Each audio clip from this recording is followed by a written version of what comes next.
İndi bu masallı mətbəxinə aiddir, yoxsa Lənkəran? O gün Instagramda bir video gördüm. Yemək hazırlayıb yazıb ki, Lənkəran yeməyi. Biri də altında şərh yazıb ki, bu Lənkəran yeməyi deyil. Bu cənub zonasına aiddir, amma məncə elə deyil.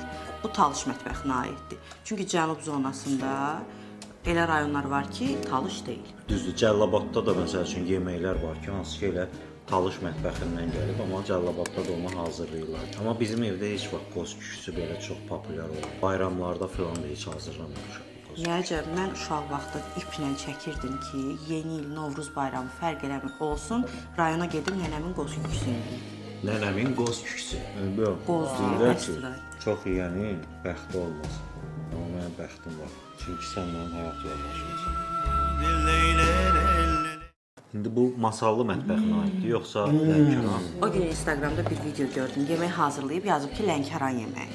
Biri də altında şərh yazıb ki, bu Lənkəran yeməyi deyil. Bu cənub zonasına aiddir, amma məncə elə deyil. Bu Talış mətbəxinə aiddir. Çünki cənub zonasında elə rayonlar var ki, Talış deyil. Düzdür, Cəlilabadda da məsəl üçün yeməklər var ki, hansı ki elə Talış mətbəxindən gəlib, amma Cəlilabadda da onu hazırlayırlar. Amma bizim evdə heç vaxt qoz küşüsü belə çox populyar olur. Bayramlarda falan da heç hazırlamamışıq. Niyəcə, mən uşaq vaxtı iplə çəkirdim ki, yeni il, Novruz bayramı fərq eləmir olsun, rayona gedim nənəmin qoz küşüsünü yeyim. Nənəmin qoz küşüsü. Yox, Qoz deyirlər deyil, ki, əsl. çox yeyənin bəxti olmaz. Amma mənim bəxtim var. Çünki sən mənim həyat yoldaşımsan.